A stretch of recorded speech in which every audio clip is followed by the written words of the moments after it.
देहरादून में triple murder का police ने किया बड़ा खुलासा। प्रेमिका से पीछा छुड़ाने के लिए तीनों को मारा था, गड्ढे में छुपा दी थी लाश। देहरादून के बड़वाले में ट्रिपल मर्डर के मामले में पुलिस ने 24 घंटे में कर दिया खुलासा। एसपी अजय सिंह ने बताया कि आरोपी महिला का प्रेमी था। अपनी प्रेमिका से पीछा छुड़ाने के लिए आरोपी ने उसका गला दबाकर हत्या कर दी। आरोपी इतना निर्दयी था कि उसने महिला की 8 महीने की एक बच्ची और 15 साल की दूसरी बेटी को भी मौत के घाट उतार दिया। हत्या के बाद तीनों के शव को फैक्ट्री के पीछे एक नाले में गड्ढे में छुपाकर फेंक दिया।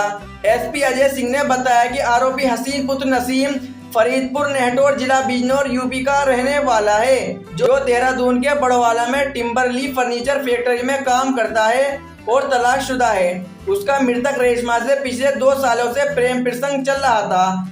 रेशमा द्वारा आरोपी हसीन पर लगातार शादी करने और साथ रहने का दबाव बनाया जा रहा था। रेशमा हसीन से खर्चों के लिए पैसे की मांग करती रहती थी, जिससे परेशान होकर हसीन रेशमा से पीछा छुड़ाना चाहता था। रेशमा लगातार उस पर फोन और मैसेज के जरिए दबाव डालकर अपने साथ रखने की जिद कर रही थी, लेकिन आरोपी हसीन रेशमा को देहरादून में कमरा ढूंढने और बाद में बुलाने की बात कहकर टालता जा रहा था। रेशमा नहीं मानी और 23 जून को अपनी बेटी आयात 15 साल और आयशा 8 माह के साथ देहरादून पहुंच गई। रेशमा ने देहरादून पहुंचकर ITSBT से हसीन को फोन कर दिया और वे अपनी बाइक से उसे लेने भी आया, लेकिन रेशमा को नहीं पता था कि वे उसकी हत्या का प्लान बना चुका है। हसीन उसे फैक्ट्री के पास ही अपने कमरे पर ले गया, जहां रात में सोते वक्त उसने पहले रेशमा का गला दबाकर हत्या कर दी और फिर उसकी दोनों बेटियों को मौत के घाट उतार दिया और तीनों की बॉडी गड्ढे में लपेटकर फैक्ट्री के पीछे सूखे नाले में फेंक दी। घटना स्थल के आसपास सर्च अभियान के दौरान कुछ दूरी पर पुलिस को एक ब्लू डार्ट कंपनी का नीले रंग का बैग मिला। वहीं एक रोडवेज बस का टिकट भी मिला, जो नेहटौर से देहरादून का था।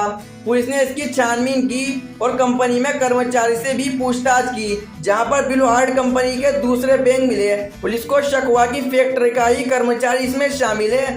पुलिस की पूछताछ के दौरान आरोपी हसीन घबरा गया।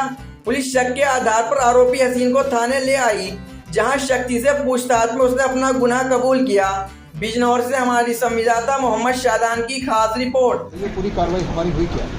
इसमें 25 तारीख की देर सायंस कंट्रोल रूम में सूचना प्राप्त हुई थी कि एक बड़ोवाला में एक नाला है जो फॉरेस्ट से लगा हुआ, वहाँ पर कुछ स्मेल से आ रही है बहुत सी। सूचना पर पुलिस टीम पहुंची थी और वहाँ पर जब सर्च किया तो देखा वहाँ पर 2 डेड बॉडी मिली थी और चूँकि देर साय का वक्त था, 2 डेड बॉडी को रिकवर करके मॉर्चरी में भिजवा दिया गया था और घटनास्थल को सुरक्षित रखते हुए अगले दिन प्रातः वहाँ सर्च ऑपरेशन किया गया और फोरेंसिक की टीम और डॉग स्क्वाड को बुलाया गया। तो वहाँ पर एक बॉडी और महिला की रिकवर हुई थी, जो कूड़े के अंदर दबा के रखी गई थी। काफ़ी सारा कूड़े का ढेर था वहाँ पर दबा के रखी गई थी और इसके बाद यह घटनास्थल के निरीक्षण और जो वहाँ से कपड़े और अन्य सामान जो बरामद हुआ था, उससे स्पष्ट हो रहा था कि एक ही फैमिली है और इसमें जो बच्चे हैं और जो मदर है वो कहीं ना कहीं एक ही परिवार से जुड़े हुए हैं और इनको कहीं ना कहीं हत्या करके या इस तरह करके डंप किया गया।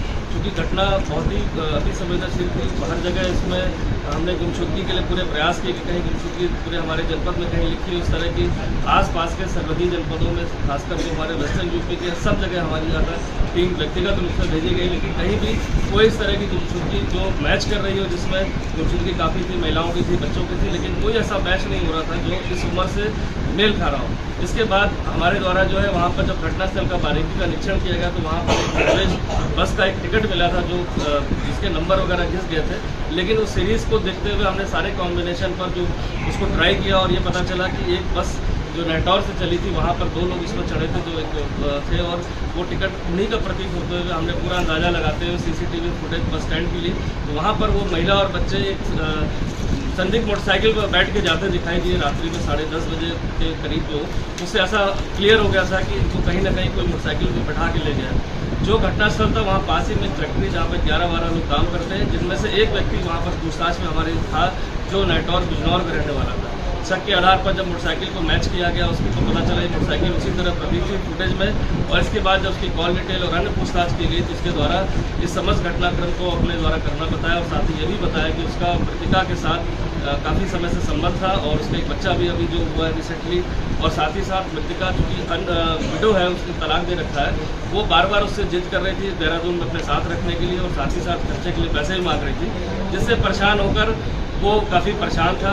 जिसमें जो मुझे का नाम उसमें हसीन आया जो रहने वाला नेटौर का ही है। और जब मृतका अपने बच्चों के साथ बस से पहुंची तो उसके दिमाग में था कि ये जो घटना स्थल है वहाँ पर सुनसान रहता है, 7 साढ़े 7 बजे के बाद वहाँ कोई एक्टिविटी नहीं रहती है। एक नाला है जहाँ पर बरसाती नाला है जो बरसात में बहता है, तो उसको लग रहा था डेड बॉडी के ऊपर यहाँ छिपा देते हैं तो बरसात में वो कहीं ना कहीं बॉडी बह जाएगी और पता नहीं चलेगा।